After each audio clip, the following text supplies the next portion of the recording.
오늘 먼저 말씀을 같이 보도록 하겠습니다. 오늘 말씀은 요한 1서 4장 17절에서 21절까지의 말씀입니다. 제가 가지고 있는 신약 성경 393면에 기록되어져 있습니다. 신약 성경 393면에 기록되어져 있는 요한 1서 4장 17절에서 21절까지의 말씀입니다. 요한 1서 4장 17절에서 21절까지의 말씀, 제가 가지고 있는 신약 성경 393면에 기록되어져 있습니다. 다 찾으신 줄 믿고 제가 먼저 한 절, 여러분이 한 절 이렇게 교독하며 읽도록 하겠습니다. 제가 먼저 읽겠습니다. 이로써 사랑이 우리에게 온전히 이루어진 것은 우리로 심판날에 담대함을 가지게 하려 함이니 주께서 그러하심과 같이 우리도 이 세상에서 그러하니라. 사랑 안에 두려움이 없고 온전한 사랑이 두려움을 내쫓나니 두려움에는 형벌이 있습니다. 두려워하는 자는 사랑 안에서 온전히 이루지 못하는, 우리가 사랑함은 그가 먼저 우리를 사랑하셨음이니라. 누구든지 하나님을 사랑하노라 하고 그 형제를 미워하면 이는 거짓말하는 자니 보는 바 그 형제를 사랑하지 아니하는 자는 보지 못하는 바 하나님을 사랑할 수 없느니라. 같이 읽겠습니다. 우리가 이 계명을 주께 받았나니 하나님을 사랑하는 자는 또한 그 형제를 사랑할지니라. 아멘. 오늘 말씀의 제목은 사랑 안에 두려움이 없습니다 라는 제목으로 말씀의 은혜를 같이 나누도록 하겠습니다. 얼마 전 뉴스를 보았는데 이 강남역 일대가 이렇게 물이 가득 이렇게 들어차는 그런 뉴스를 본 적이 있습니다. 물의 압력으로 차가 뒤집혀서 사람이 죽기도 하고 이 맨홀 뚜껑이 이렇게 벗어져 있어서 그 안으로 이렇게 빠지기도 하는 그런 뉴스를 보았습니다. 이렇게 홍수가 나면 제일 흔한 것, 제일 눈에 띄는 것, 제일 많은 것이 물입니다. 그런데 온천지가 다 물바다인데도 불구하고, 그런데도 가장 귀한 것이 또 물입니다. 이 홍수 때에는 마실 물이 없습니다.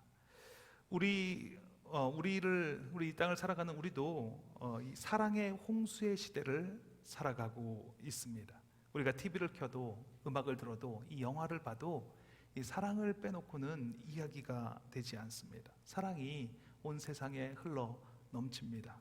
그러나 정작 주변을 둘러보면 사람들이 아직도 사랑에 굶주리고 있습니다. 더 많은 관심을 원하고 더 많은 사랑을 갈구하는 것을 볼 수가 있습니다. 왜 그럴까요? 사람들이 아직도 진정한 사랑, 이 참된 사랑을 경험하지 못하고 있기 때문입니다. 신약 성경에 쓰여진 그 당시 소위 그리스 로마 문화권에서는 이 사랑이라는 단어를 네 단어로 표현을 했습니다. 에로스, 스톨게, 필리아, 아가페. 들어보셨죠? 이렇게 네 가지로 사랑을 분리해서 불렀습니다. 잘 아시는 대로 에로스는 이 육체적인 사랑을 이야기하는 것입니다.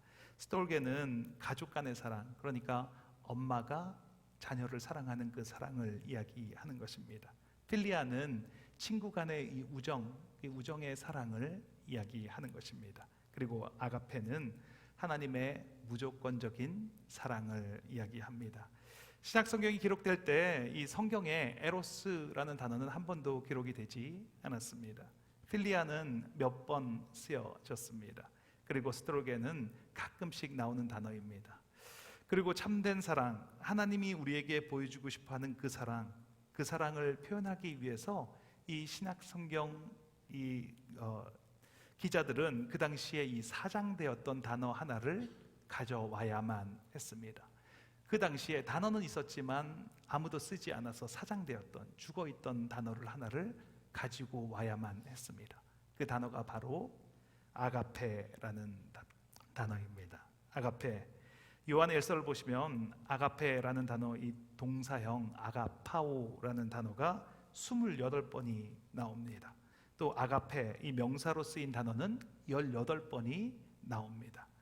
아가페 사랑은 한마디로 말하면 주는 사랑, 이 희생적인 사랑, 조건을 넘어서는 사랑, 따지지 않는 사랑, 자기의 유익을 구하지 않고 상대방의 유익을 구하는 사랑이라는 말입니다.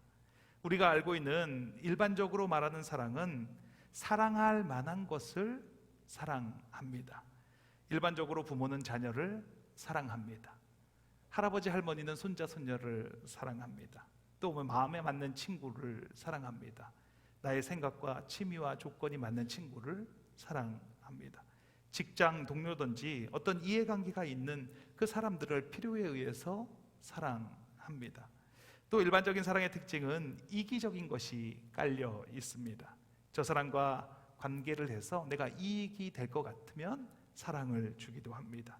나도 저 사람과 결혼하면 그러면 앞날이 좀 더 좋아질 수 있겠다, 이렇게 해서 사랑을 하기도 합니다.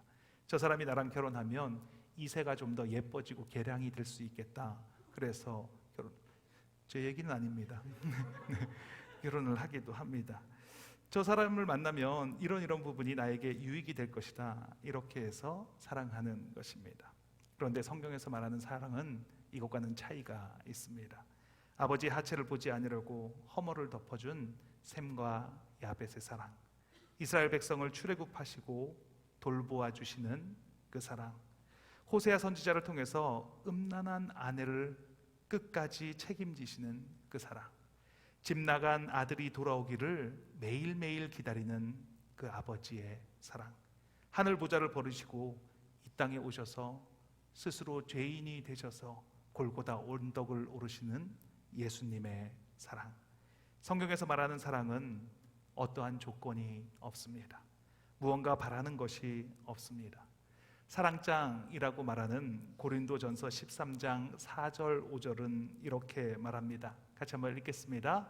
사랑은 오래 참고, 사랑은 온유하며, 시기하지 아니하며, 사랑은 자랑하지 아니하며, 교만하지 아니하며, 무례히 행하지 아니하며, 자기의 유익을 구하지 아니하며, 성내지 아니하며, 악한 것을 생각하지 아니하며. 왜 성경에서는 그렇게 사랑할 수가 있을까요? 아무것도 바라는 것이 없으니까. 그러니까 어떠한 두려움도 없습니다. 무엇을 잃을까 걱정이 없습니다. 내가 사랑을 주었는데 돌려받지 못하면 어떡하지?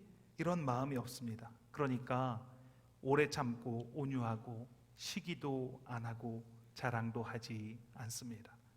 저는 놀이기구 타는 것을 정말 무서워합니다.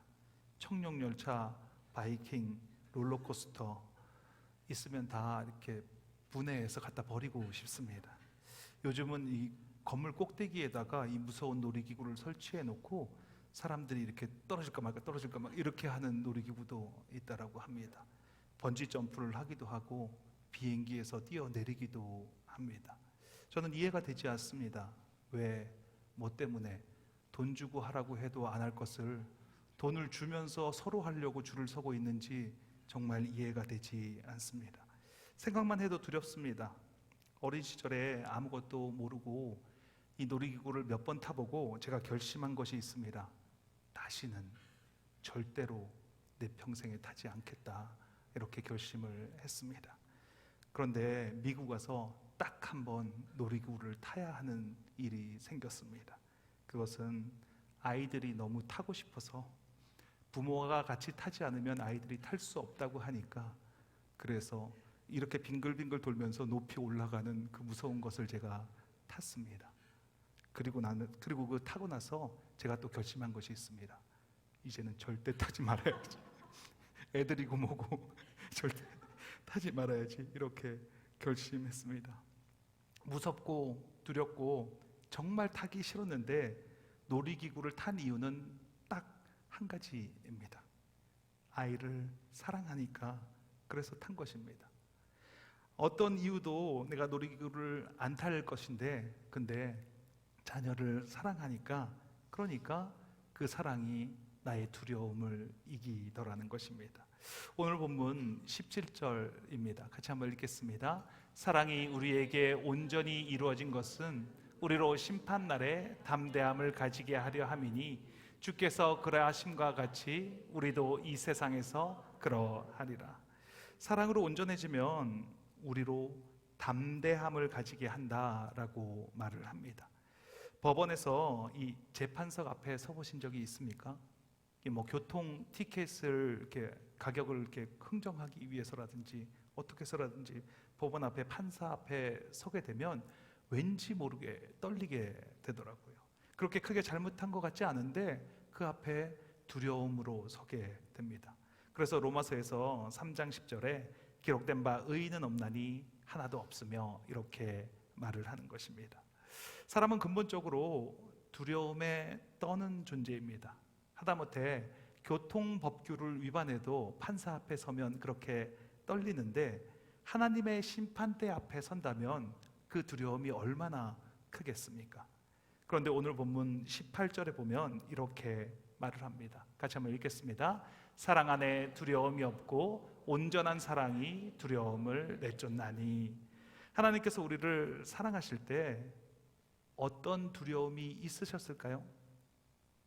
내가 이렇게까지 사랑했는데 얘들이 나를 배신하면 어떡하지? 내가 끝까지 참아주었는데 얘가 이걸 몰라주면 어떡하지? 내가 이렇게까지 희생했는데 이걸 싹 잊어버리면 어떡하지? 그런 두려움이 하나님께 있으셨을까요? 하나님은 그런 두려움이 없으셨습니다. 하나님의 사랑은 아가페의 사랑이기 때문입니다. 아무것도 바라지 않고 주기를 원하는 사랑이기 때문입니다. 아무런 이유도 조건도 없이 사랑을 해보신 적이 있으십니까? 고린도전서 13장 외에 성경에 또 다른 사랑장이 있는데 그것이 오늘 본문 요한일서 4장입니다. 이 요한일서 4장을 살펴보면서 우리가 담대할 수 있는 이유에 대해서 같이 한번 살펴보도록 하겠습니다. 말씀을 통해서 두려움 없이 담대한 저와 여러분이 되시길 예수님의 이름으로 축원합니다. 첫 번째입니다. 두려움 없이 담대함을 가질 수 있는 이유는 나를 향한 하나님의 온전한 사랑 때문입니다. 같이 한번 읽겠습니다. 나를 향한 하나님의 온전한 사랑 때문입니다. 혹시 하나님 앞에 서게 된다면 그런 상상을 해보신 적이 있습니까? 1대1로 하나님 앞에 서게 된다면, 하나님 앞에 나의 모습이 투명하게 비춰지게 된다면 우리는 어떻게 할까요? 무엇으로 나를 가릴 것을 찾지 않겠습니까? 어디로 숨어야 될지, 숨어야 할 곳을 찾지 않겠습니까? 아마 떨리지 않은 분이 계시다면 그분은 아마 너무 몰라서 그럴 거라고 생각이 됩니다. 아이들이 이 전기가 무서운지를 모르니까 젓가락으로 콘센트를 찌르는 것처럼 이게 하나님 앞에 선다는 것이 어떤 개념인지를 전혀 모르기 때문에, 그러니까 두려움이 없는 그 사람을 제외한다면 우리는 모두 다 그 앞에 두려움에 떨게 될 것입니다. 하나님이 세상을 창조하실 때 창세기 1장 26절에 하나님이 이르시되 우리의 형상을 따라 우리의 모양대로 사람을 지으시고 이렇게 말씀하셨습니다. 삼위일체로 온전한 사랑의 관계로 연결되어 계신 하나님께서 우리 인간을 창조하실 때도 그와 똑같은 조건으로 우리를 온전하게 사랑하시는 그런 관계로 우리를 창조하셨습니다. 그런데 아담과 하와의 범죄로 인해서 우리에게 가장 큰 타격이 된 것은 하나님의 그 온전하신 사랑, 하나님과의 그 온전한 사랑의 관계가 끊어진 것이 우리에게 가장 큰 타격이라는 것입니다. 하나님과의 관계가 단절이 되자 우리 안에 없었던 두려움이 찾아오기 시작했습니다. 창세기 3장 8절 말씀입니다. 같이 한번 읽겠습니다. 그들이 그날 바람이 불 때 동산에 거느시는 여호와 하나님의 소리를 듣고 아담과 그의 아내가 여호와 하나님의 낯을 피하여 동산 나무 사무이에 숨은지라. 하나님과 서로한 동산을 거닐던 인간이 사랑의 관계가 단절이 되자 하나님을 두려워하게 되었습니다. 그래서 하나님의 낯을 피하게 되었습니다. 하나님의 형상과 모양대로 지음받은 인간은 원래 하나님 앞에 서는 것이 두려운 존재가 아니었습니다.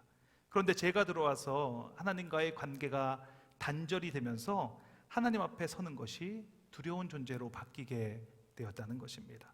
그래서 사람은 본능적으로 두려움 없이 하나님 앞에 서기를 원합니다. 그런 본능이 우리 안에 있습니다. 임종 예배를 드릴 때마다 제가 하는 생각이 있습니다. 나도 언젠가는 저 자리에 누워서 하나님께로 가는 그런 시간이 있겠지라는 생각입니다. 우리는 모두 하나님의 부르심의 앞에 설 때가 있습니다. 그때 마지막으로 생을 정리하는 순간에 뭐라고, 무엇을 하시기를 원하십니까? 그 마지막 순간에 공부를 좀 더 했어야 되는데, 돈이 좀 더 왕창 벌었어야 되는데 너무 억울하다, 이렇게 생각하지는 않으실 것입니다. 용서하지 못한 사람을 용서하고 사랑하지 못한 사람과 그 사랑을 해결하라고 할 것입니다. 본능적으로 죽기 전에 사랑의 문제를 해결하려고 합니다. 가족 간에 응어리진 일들을 용서해주고 용서를 받고, 자녀들과 배우자에게 미안하다고, 더 사랑하지 못해서, 더 용서하지 못해서 미안하다고, 가까운 친구 사이에 정말 잘못했다고 사과하시는 분도 계십니다. 그렇게 사랑의 문제를 해결하게 되는 것이 일반적이라는 것입니다. 그 이유는 바로 온전한 사랑이 두려움을 내쫓기 때문입니다. 임종의 순간에, 그 두려움의 문으로 들어가는 순간에 본능적으로 하게 되는 일은 바로 사랑을 온전히 이루기를 원한다는 것입니다. 만약 우리가 심판대 앞에 곧 서게 되는 사람에게 조언을 해준다면, 곧 임종을 앞둔 사람에게 조언을 한다면 무슨 말을 하시겠습니까? 다른 사람에게 책 잡히지 말아라, 법을 잘 지키고 불법을 행하지 말고 정직하게 살아라, 그리고 심판대 앞에 가면 담대해라, 이렇게 말씀하시겠습니까? 오늘 본문은 사랑이 온전해지면 심판대 앞에서 당당하게 설 것이라고 말합니다. 요한 사도가 인생의 말년에 노구의 몸으로 우리에게 던지는 메시지는 사랑이 온전해지면 심판대 앞에서 담대하게 된다는 것입니다. 요한일서 4장 17절입니다. 같이 한번 읽겠습니다. 사랑이 우리에게 온전히 이루어진 것은 우리로 심판날에 담대함을 가지게 하려 함이니 주께서 그러하신 것 같이 우리도 이 세상에서 그러하니라. 우리가 담대할 수 있는 근거는 온전한 사랑 때문입니다. 나는 계속 부족하고, 나는 계속 넘어지고, 나는 계속 실패하고, 그럼에도 불구하고 나를 계속 끝까지 놓치지 않는 그 온전하신 사랑, 그 사랑 때문에 저와 여러분은 담대할 수 있습니다. 우리의 연약함에도 불구하고 우리를 담대하게 하려고 하나님은 우리를 온전하게 사랑하셨습니다. 그렇기 때문에 우리가 세상에서 담대할 수 있습니다. 그리고 죽음을 맞이하는 그 순간까지 우리는 담대할 수 있는 것입니다. 두 번째, 두려움 없이 담대함을 가질 수 있는 이유는 그가 우리를 먼저 사랑했기 때문입니다. 같이 한번 읽겠습니다. 그가 우리를 먼저 사랑했기 때문입니다. 오늘 본문 19절에 보면 우리가 사랑함은 그가 먼저 우리를 사랑하셨음이라 라고 말을 합니다. 두려움을 내쫓는 온전한 사랑의 근거는 그가 먼저 우리를 사랑했기 때문입니다. 우리를 사랑의 관계로 창조하신 하나님이 예수 그리스도를 이 땅에 보내주셔서 우리를 먼저 사랑해 주셨습니다. 우리가 아직 죄인 되었을 때에 그리스도께서 우리를 위하여 죽으심으로 하나님께서 우리에 대한 자기의 사랑을 확증하셨습니다. 온전한 사랑은 예수 그리스도의 십자가에서 이루어졌습니다. 저와 여러분의 모든 죄를 십자가에서 담당하셔서 그 보혈을 흘려주심으로 그 사랑을 완성하신 것입니다. 그 사랑을 맛볼 때 우리가 심판대 앞에서 자유로울 수가 있습니다. 우리 힘으로 죄를 짓지 않고 바르게 살아간다고 한들 우리 중에 그 누구 한 명도 하나님 앞에서 떳떳할 자가 있겠습니까? 욥이 자기도 모르는 고난을 받았습니다. 너가 뭐 잘못했으니까 그렇게 된 거지, 친구들이 이렇게 말했습니다. 그런데도 자기는 어떠한 특별한 잘못이 없다라고, 기억이 나지 않는다라고 이렇게 말을 합니다. 그러면서 이렇게까지 이야기를 했습니다. 하나님 나오세요. 나와 변론해보세요. 내가 뭘 잘못했는지 한번 따져봅시다. 조목조목 내가 뭘 잘못했는지. 성경에서 욥은 당대의 의인이다 라고 말을 합니다. 잘못한 게 있다면 예배를 잘 드린 그런 죄밖에 없습니다. 그런데 그가 마지막에 하나님 앞에 서지 않습니까? 그때 자기의 죄를 깨닫습니다. 죄를 지어서 죄인이 아니라 자신이 죄의 본질인 죄인이기 때문에 하나님 앞에 벌벌 떨 수밖에 없는 죄인이라는 것을 깨닫게 됩니다. 하나님 앞에 감히 설 자가 없습니다. 그런데 히브리서 12장 28절은 이렇게 말합니다. 같이 한번 읽겠습니다. 그러므로 우리가 흔들리지 않는 나라를 받았은즉 은혜를 받자 이로 말미암아 경건함과 두려움으로 하나님을 기쁘게 섬길지니. 여기에 조합이 안 되는 두 단어가 같이 나오고 있습니다. 두려움으로 하나님을 기쁘게 섬길지니, 두려움으로 기쁘게 섬길지니.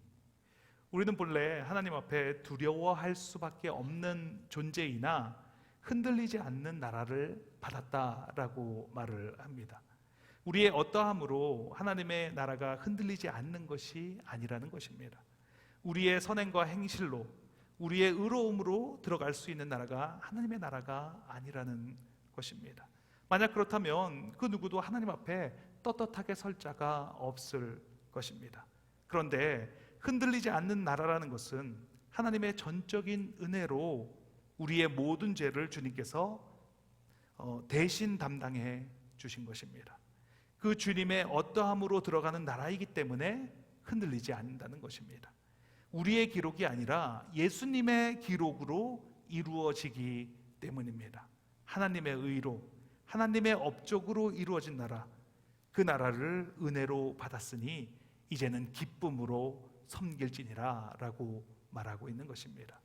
심판대를 바라보면 우리는 죄인임을 깨닫지만 그럼에도 불구하고 우리가 그 안에서 담대할 수 있는 것은 나를 위하여 나의 죄를 대속하신 예수님 덕분에 그 안으로 담대하게 들어갈 수 있는 것입니다.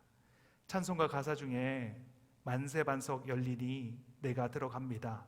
창의 허리 상하여 물과 피를 흘린 것 내게 효염되어서 정결하게 하소서. 여기에서 말하는 만세반석은 무엇입니까? 만세반석이 바로 심판대입니다. 심판대가 열리니 내가 담대하게 걸어 들어간다는 것입니다.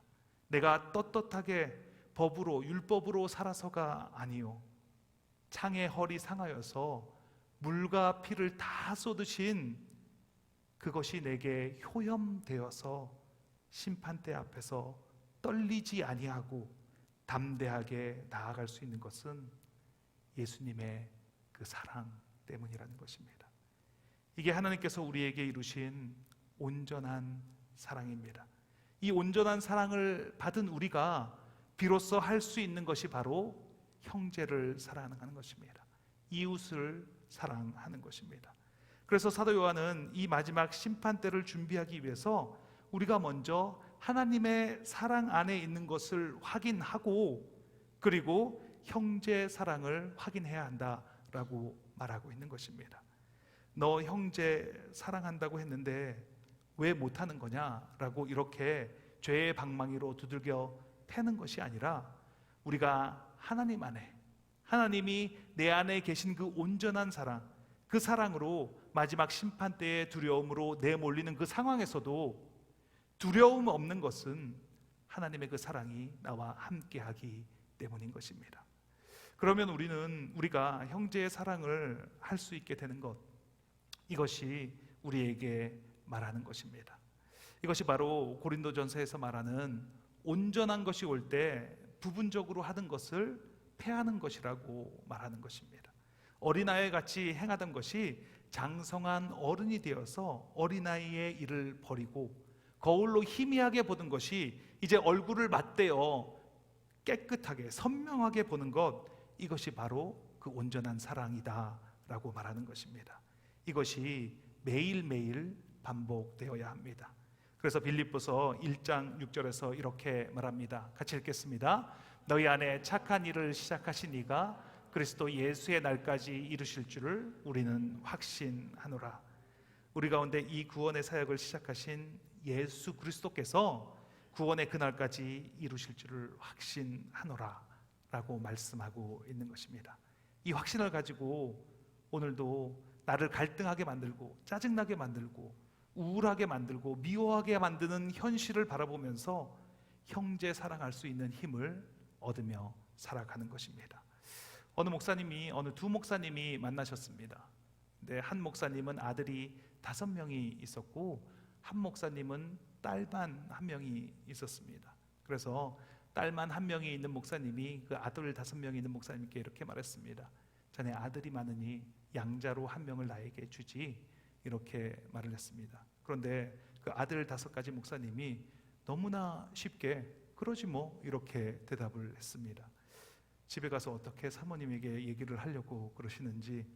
그런데 그 목사님은 그 약속을 좀 철저하게 잘 지키시고 의리와 이 약속을 지키시는 목사님이셨습니다. 그래서 집에 가서 5명의 아들 이렇게 누워 있는 것을 보면서 어떤 아들을 양자로 주어야 되나 이렇게 혼자로 생각을 하셨다고 합니다. 장남을 처음에 이렇게 바라봤습니다. 장남은 안 되지, 상속자인데. 둘째 얼굴을 봤습니다. 둘째, 5 아들 중에서 IQ가 가장 좋고 높은 장래성, 총망한 이 아들을 줄 수는 없지. 셋째를 바라봤습니다. 자기와 가장 비슷하게 생긴 셋째, 얼굴도 잘생기고 줄 수가 없지, 이렇게 생각을 했습니다. 그리고 넷째를 바라봤습니다. 가장 몸도 약하고 마음도 제일 병락해서 병치레를 맨날 하는 이 아들, 불쌍해서 안 되겠다. 5째, 막내를 바라봤습니다. 그리고 막내는 안 되지, 이렇게 생각을 했다라는 것입니다. 그리고 그 목사님이 그 밤에 요한복음 3장 16절을 묵상했습니다. 하나님이 세상을 이처럼 사랑하자 독생자 외아들을 주신 그 하나님의 사랑,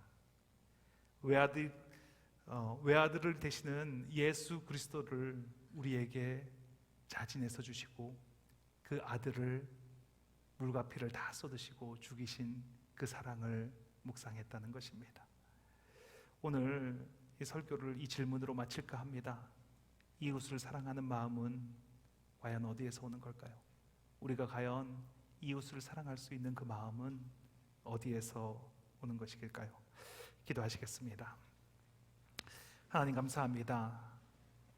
우리를 먼저 사랑해 주신 그 사랑에 감사합니다. 우리는 여전히 죄인인데 그럼에도 하나님은 우리를 먼저 사랑해 주셨습니다. 아무런 조건도 없이, 아무것도 바라지 않으시고 아무런 이유도 없이 그 사랑을 받았는데 우리는 너무나 무덤덤합니다. 그 사랑을 너무나 당연하게 생각합니다. 이제는 그 사랑을 주지 않으면 짜증을 냅니다. 왜 날 사랑하지 않으시냐고. 그러면서도 당신이 하나님이냐고, 어떻게 나한테 이럴 수가 있냐고. 그런데도 하나님은 여전히 우리를 사랑하십니다. 오늘 그 사랑에 응답하는 시간이 되기를 원합니다. 주신 사랑이 얼마나 큰지 그 사랑을 흘려보내는 삶을 살겠습니다. 그 사랑을 먼저 알았다면 그 사랑을 전하는 삶을 살겠습니다. 기도하면 들어주시는 주님께 주님 한번 외치시고 통성으로 기도하시겠습니다. 주여, 하나님 감사합니다. 하나님 감사합니다. 지금 이 시간 이곳에 하나님의 나라가 임했음을 선포합니다. 하나님께서 이 자리에 불러주신 모든 한 분 한 분을 예수 그리스도의 이름으로 축복합니다. 하나님께서 이 말씀을 듣게 하셨으니 이 말씀이 우리 안에 새겨지게 하시고 이 말씀 가운데 역사하시는 그 하나님을 경험하는 우리 모두가 될 수 있도록 하나님 축복하여 주시옵소서. 하나님께서 이 독생자 예수까지 내어주시는 그 사랑으로 우리를 사랑하셨는데 우리는 하나님의 그 사랑을 받고 무엇을 했는지 돌아보는 시간이 되기를 원합니다. 하나님 우리를 끝까지 사랑하시고 아무런 조건 없이, 아무런 그 조건과 그 없이 사랑을 해주셨는데 우리는 다른 사람들을 그 사랑할 때 어떠한 조건과 어떠한 것으로 우리가 다른 사람들을 사랑했는지를 돌아보는 시간이 되게 하시니 감사합니다. 하나님은 온전하신 사랑으로 우리에게 베풀어 주셨습니다. 끝없는 사랑, 멈추지 않는 사랑, 영원하신 그 사랑으로 우리에게 다가와 주셨는데 우리는 다른 사람들에게, 내 이웃에게 어떤 것으로 나아가고 있는지, 무엇을 가지고 나아가고 있는지 우리를 돌아보는 시간이 되기를 원합니다. 하나님, 우리가 하나님의 그 온전하신 사랑, 그 끝없는 사랑을 받았다면 그 사랑을 가지고 다른 사람에게 나아가야 합니다. 다른 사람에게 그 사랑을 전달하는 삶을 살아야 합니다. 다른 사람에게 그 사랑을 전파하는 그런 귀하고 복된 삶을 살아가는 우리가 되게 하여 주시옵소서. 우리의 마음속에 하나님의 그 사랑을 온전하게 전파하는 그 사랑을 깨닫게 하여 주셨으니 그 사랑을 가지고 다른 사람들을 찾아가는, 다른 사람에게 그 사랑을 전파하는, 삶으로 그것을 전파하는 그런 귀하고 복된 삶을 살아가는 우리가 되게 하여 주시옵소서. 하나님의 온전한 사랑을 온전하게 전하는 그런 귀하고 복된 삶을 살아가는 우리가 될 것을 믿습니다. 하나님 감사합니다. 지금 이 시간에 온전한 사랑을 경험하게 하시니 감사합니다. 그 말씀을 경험하게 하시니 감사합니다. 그 말씀을 듣고 내 안에 결단이 일어나게 하시니 감사합니다. 그 결단을 가지고 세상으로 달려나가기를 원합니다. 하나님이 주신 그 온전한 사랑을 부여잡고 하나님과 함께 동행하는 그 기쁨을 회복하는 우리 모두가 될 수 있도록 하나님 축복하여 주시옵소서. 계신 모든 한 사람 한 사람 모두가 다 하나님의 사랑을 받았으니 그 하나님의 받은 그 사랑에 감사하고 그 사랑을 온전히 하나님께 돌려드리고 이웃에게 전달하는 그런 귀하고 복된 삶을 살아가는 우리가 될 수 있도록 하나님 축복하여 주시옵소서. 하나님의 그 온전한 사랑이 내 삶에 넘쳐나게 됨을 믿습니다. 하나님의 그 온전한 사랑이 내 삶에 온전하게 충만하게 됨을 믿습니다. 하나님, 이 시간 온전히 그 사랑을 나누는 삶을 살아가는 결단이 일어나게 하여 주시옵소서. 하나님의 사랑을 온전히 나누는 그런 귀하고 복된 삶을 살아가는 우리가 될 수 있도록 하나님 함께하여 주시옵소서. 하나님 감사합니다. 이 시간 온전히 말씀이 들려지게 하시고 그 말씀대로 살아가는 그 힘을 공급받게 하시니 감사합니다. 말씀을 통해서 온전히 하나님의 사랑을 전파하는 삶을 살아가게 하옵소서. 주님 감사합니다. 아버지 감사합니다. 아버지 감사합니다. 아픈 곳이 있으시면 아픈 곳 위에 손을 얹으시고, 간절한 기도 제목 소원이 있으시면 가슴 위에 손을 얹고 함께 기도하겠습니다. 하나님 감사합니다. 죄인인 우리를 사랑하시는 하나님, 그 사랑의 깊이와 넓이를 측량할 수가 없습니다. 이해할 수도 없습니다. 가늠할 수도 없습니다. 그러나 너무나 분명한 것은 하나님은 여전히 우리를 사랑하십니다. 그 사랑을 받은 자답게 살아가게 하시니 감사합니다. 그 사랑을 전달자로 살아가게 하시니 감사합니다. 받은 것을 흘려보내고 아무런 대가도 바라지 않는 삶을 살아가게 하옵소서. 그곳이 하나님의 나라가 되고 그곳이 바로 하나님의 임재가 있는 곳이 됩니다. 이곳에 하나님의 나라가 임했음을 선포합니다. 하나님 나라의 주인은 예수 그리스도이십니다. 나사렛 예수 그리스도의 이름으로 명하노니 육신의 질병이 깨끗하게 되었음을 선포하노라. 그가 찔림은 우리의 허물 때문이요 그가 상함은 우리의 죄악 때문이라. 그가 징계를 받음으로 우리는 평화를 누리고 그가 채찍에 맞음으로 우리는 나음을 받았도다. 머리끝부터 발끝까지 예수 그리스도의 보혈한 정결의 피를 뿌리고 바르고 덮습니다. 암세포가 소멸되었음을 선포합니다. 허리의 통증이 사라지게 하시니 감사합니다. 두통이 깨끗하게 되게 하시니 감사합니다. 고혈압이 정상으로 들어오게 하시니 감사합니다. 당뇨병이 떠나갔음을 선포합니다. 복통이 사라지게 하시고 시력이 회복되게 하시고 어지럼증이 치유되게 하시니 감사합니다. 소원과 기도 제목을 가지고 손을 얹었습니다. 불안한 마음, 억울한 마음, 분한 마음, 두려운 마음이 떠나갔습니다. 용서하지 못하게 하는 마음 사라졌음을 선포합니다. 사랑으로 행하지 못하게 하는 더러운 영, 지금 이 시간 묶음을 놓고 떠나갈지어다.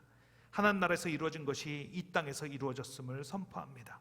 예수 그리스도의 이름의 권세가 믿어지게 하시고 입으로 선포하게 하시고 그 이루어진 것이 그려지게 하시고 그 삶을 살아가게 하시니 감사합니다. 예수 그리스도의 이름으로 기도합니다. 아멘.